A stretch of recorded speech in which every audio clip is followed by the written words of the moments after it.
I failed the post office test because I didn't spell right. Oh yeah? I can't spell right. I copy fast enough. I was fast enough, but the spelling. When I first went to Grants and made my first penny and had 10 cents of my own, I could spend it this way or that way. I never felt so free, and I came home and said, I never knew it was so easy to make a thin dime. And it was almost a thin dime then, too, because the wages were under $1 an hour. Oh yeah? Yeah. So when was your first job? Well, Grants? Grants was the first, no. I went to work for Kenton Printing. I liked that too, but that was part-time. My neighbor owned the Kenton Printing, and she used to have me over to help her with the secretarial work, or to help collate when they have a big job where you have to get them collated. Or I'd run the machine or deliver things, and I loved that. But that was part-time, and Bill didn't like me doing that. He used to cuss when I went out to work for her. But then after that, when he left, I went to the hospital to take care of nursery babies.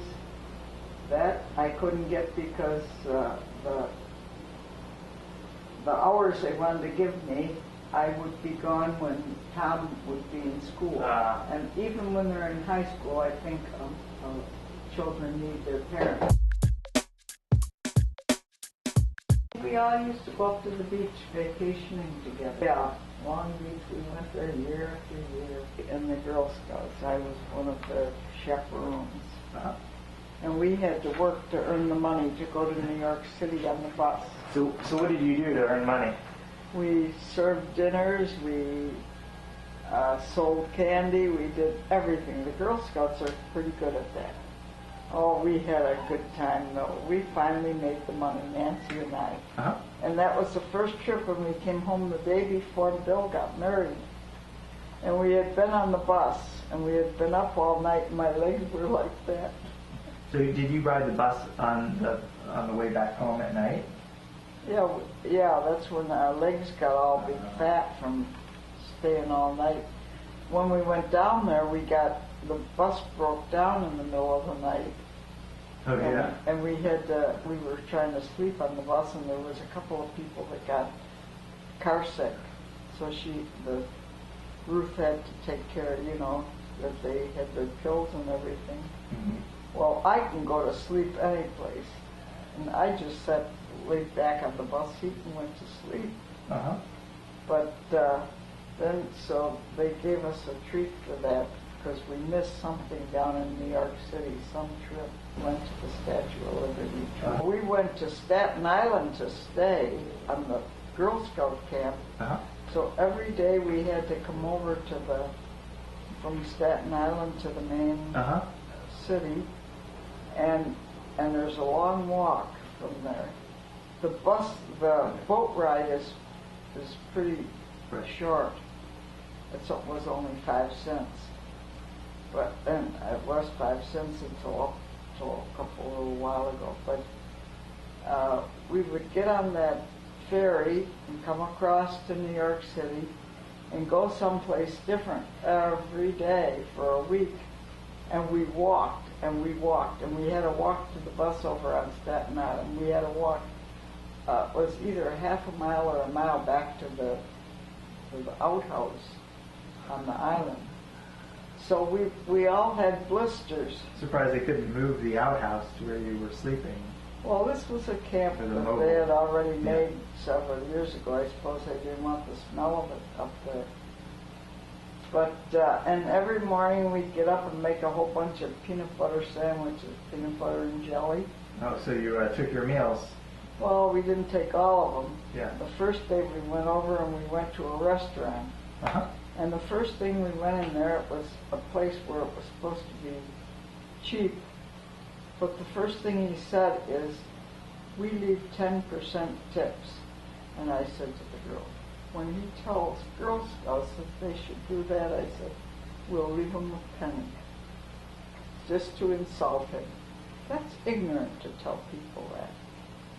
But we had supper out the first night, and then because we had blisters, one of the ladies and I said we'd go down to the drugstore that was about a half a block down, and it was already dark. And Ruth, she was familiar with New York City because she's gone down there a lot. She was the scoutmaster. Yeah. She said, you can't go out at night alone, a woman on the street. So that's why this other lady went with me. Even with that, the guys would whistle and want to pick you up and all this and that. We said, no, we're going to the drugstore. You know, well, we got some Band-Aids and stuff for our feet. Every night we'd come home exhausted in that camp and just about clamped down, bunk beds. It was fun though. We had a good time. That was my first trip.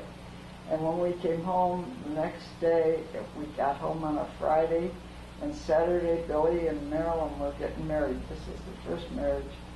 I was so relaxed that it didn't matter whether that wedding was taking place or not.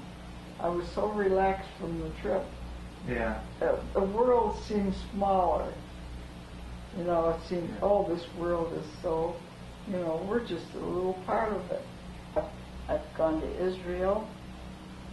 I've gone overseas quite a bit because then with Ray, he don't like to travel either. But he wanted to go back to Ireland to see where his roots are. And we went on a lot of bus rides through the country and saw that rock that you're supposed to kiss. When we were in England, we wanted to go over to Ireland. But the guy said in order to go over, you'd either have to fly or take a ferry. And he said, I don't advise the ferry. It's too rough on those ones. Well, I get seasick terrible easy. So Nancy and I didn't want to go over to Ireland then. So that was later that I went to England with Nancy quite a few years before I was married to Ray when I went to Ireland. But he's not being a good traveler. He doesn't enjoy everything. He doesn't enjoy the bus at all. All he wanted to do was talk to people that were from Ireland. Even so, we got on the airplane to come home, and I gave him the end seat because he had to go to the bathroom so much. I had the middle seat, and there was a girl for her, or somebody, we didn't know who, turned out to be a young Irish girl. And when he saw that, he wanted to trade seats with me because he wanted to talk to this Irish girl. I said, no way. I could see she was afraid of him because he comes on too fast. She was in her teens. So I got talking to him. Well, Ray wouldn't talk to me for weeks because I wouldn't let him sit next to that girl. I said she was afraid of you. He picked up an old priest there. Oh, that trip was... It's no good to go on a trip with somebody that doesn't like to go on trips. I knew him. He likes to talk to ladies. And he loves to talk to foreigners. Well, he picked up an old priest that couldn't hear, and he was a little local. He was going back to the United States, and the poor priest didn't know where he was going. They shouldn't have never left him travel alone. Well, Ray took them over and then he handed them to me. And especially in the airport where we had to get him on his right plane. I said, didn't somebody, well, no, Father something sent him here and blah, blah, blah. So then I felt sorry for him too. So from then on, I had to take this old priest around, and when we got to the New York City airport, airport in New York City, he didn't know how anything either, so we had to find out things about him. And then some man came up and asked if Father something was around, and I said, that's him right there. You come to take care of him? I said he should have had somebody go with him, because he had never got back this far if it wasn't for Ray. On our trip to the Rockies, we had an older couple, not that I am now, but then it was, and him and his wife owned a candy factory in Pennsylvania. Uh-huh. And it wasn't Hershey, was it? No, it wasn't Hershey, it was something else, but he had a couple of his kids with him, and they were such a bell for playing. When they got off to slide down the glaciers, they got their pants all wet, and the bus driver said, now you can't come back in the bus because you're all wet. You know, he was kidding with them. And all that, I love to have, I don't like these old slow folks. Those, the ones that purposely don't come back on time. Yeah. Now, I had that happen to me, though, because I got lost with, and I lost who was that was with me. It was up in Canada. We got dropped off. I got lost several times over in Germany. That was scary. Nancy was with me. They dropped us off at this place that had hot springs inside the building. Uh-huh. And there was about 5 or 6 entrances to the building. I thought, I know where the bus is. Come out of there and go down to then you know how I am with left and right. And then I got Nancy with me, see. She got separated from me in that crowd, and I couldn't see a bit of the people that were on the bus. What door am I supposed to go out? Where am I supposed to get on that bus? And I didn't know the hotel we were going to or anything. And in Germany, I was fit to be tied. I was almost ready to cry. I got out this door and I said, nobody's here that I know. Nobody from the bus. Mm-hmm. And all of a sudden I heard somebody say, Mama. It was Nancy. Up the other way. I was going the wrong way again. And I cried. I was so relieved. She said, Mom, how'd you get away from all of us? Well, that's easy enough to do when you're in with a gang looking at something. It's like the zoo. You can get sidetracked. Well, she had gone back to the bus, and I was the last one back, naturally. And she said to the bus driver, my mother will never find her way back here if she's alone. And he said, oh, sure she will, you know. But she said, I better go back and look for her.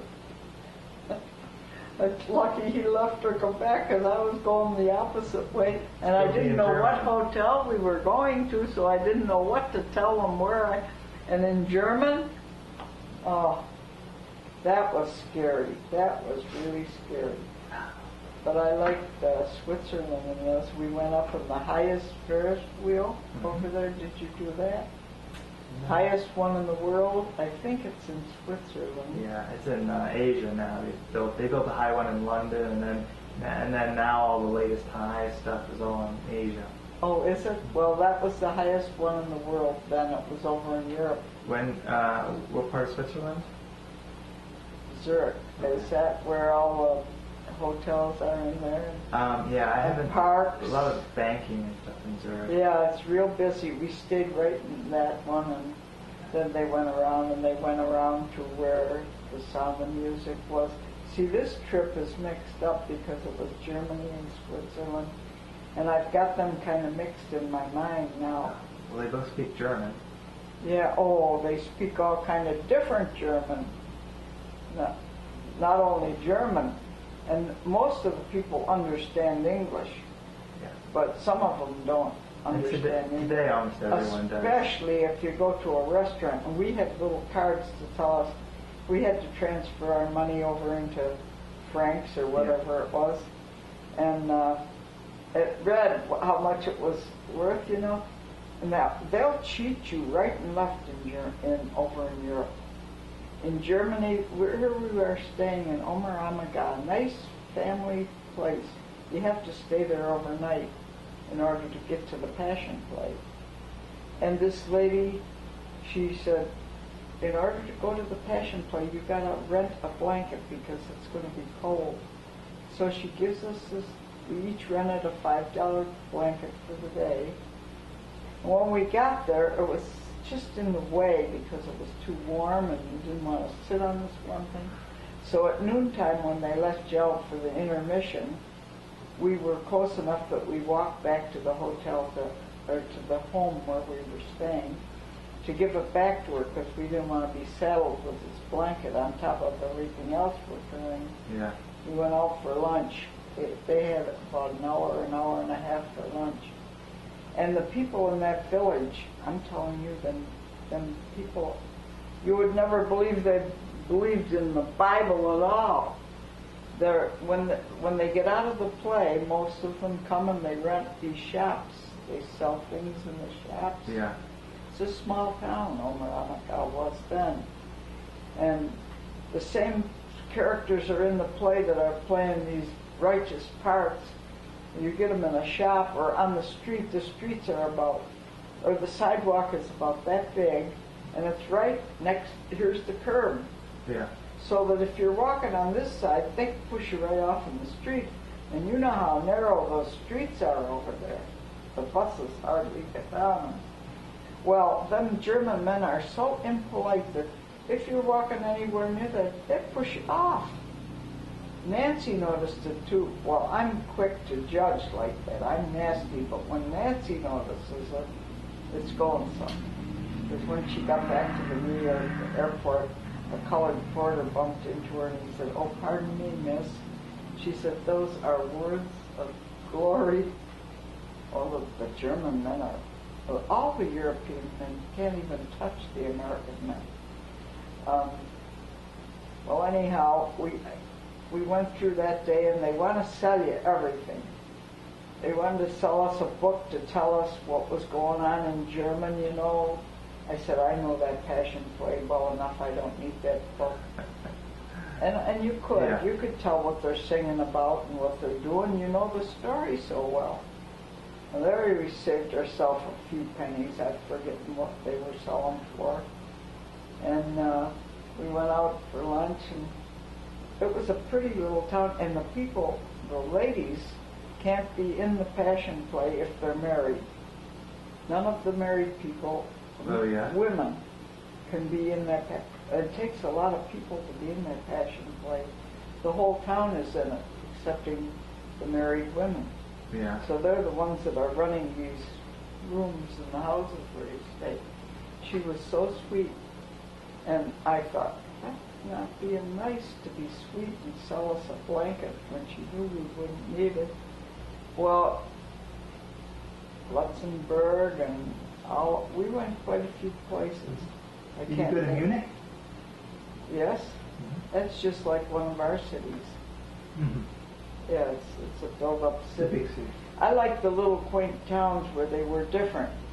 Mm-hmm. It's like something out of a book.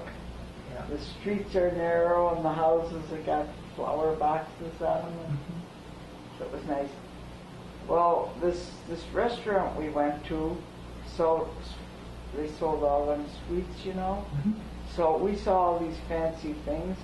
I said, Nancy, you buy one of them and I'll buy another one. We'll cut them in half and we'll get to taste both of them. Uh-huh. So we looked at the price in what, you know, on our paper. You knew what they were supposed to charge in their currency. Well, we got there and I said, I think he cheated us, Nancy. And I looked on the paper, I said, sure enough, he did cheat us, you know. And I went back and told him. He said, oh, well, the American people got the money. I said, well, I don't care if we got the money or not. I said, you cheated me. He knew how to speak English, too.